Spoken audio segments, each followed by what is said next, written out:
So let's talk about the other field that's critical, and that's prioritization. Now, we can get really complicated, and we can talk about probability of technical success and severity and FMEA and all that fun stuff, which is fine.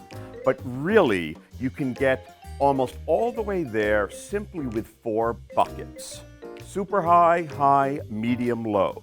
But like all things in risk up front, the definition is what makes the difference, and applying it with rigor is really important. So remember, we're concerned about things that the team has limited experience with. So frankly, a super high risk is one that no one has experience with, neither your team, your company, or out in the universe. When I'm working with semiconductor companies, they're stuck with reworking the physics of plasma. It's never been done before. Those are your super high risks. Your high risks are someone somewhere has done it, i.e. you have a proof of concept, you know it's doable, but we haven't done it here. Or we did it once and no one remembers how to do it. Then you go to a medium. A medium is we do it, but it's not a core competency. And then a low is we do it, and frankly, we do it all the time. The goal is to be in constant action on your super high and high risks. Now, you may ask, well, what about severity and all this, right? How do we know it's important or whatnot? Here's the thing. You want to create a very low barrier for the submission of risks. That's the first part of any good risk management dynamic. Collect it all. Rows in Excel are cheap, as are JIRA tickets. Then you want to do a useful prioritization model and let it sort it out.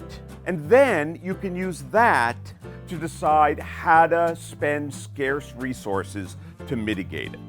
Now, you might be thinking, well, what about stuff that if it happened, it would be really horrible? Well, here's something I want you to consider. Frankly, anything that you're afraid will get in the way of the project has the potential to cause the project to fail.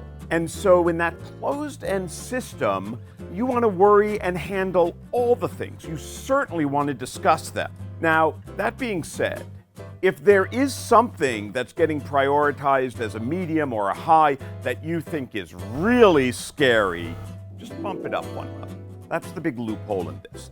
But I want you to bring some rigor to the super high, high, medium, and low as a function of the team's experience. Because frankly, for the stuff you do not experience with, your opinions on how scary it is or even how likely it is a guess. You don't have a lot of experience. There is a volatility on your volatility assessment. So I want you to bring rigor to this structure, and then if you need to, bump it up. This simple model also allows you to prioritize risks immediately, right? If you don't have a design, it's hard to do a design risk analysis. But here you can just collect them. And you will get things like, oh, we've never done this design before, I'm afraid it won't work. Or you might get something that is, the quality of the food in the last month has been horrible, and it may have the effect of team morale and the schedule will slip.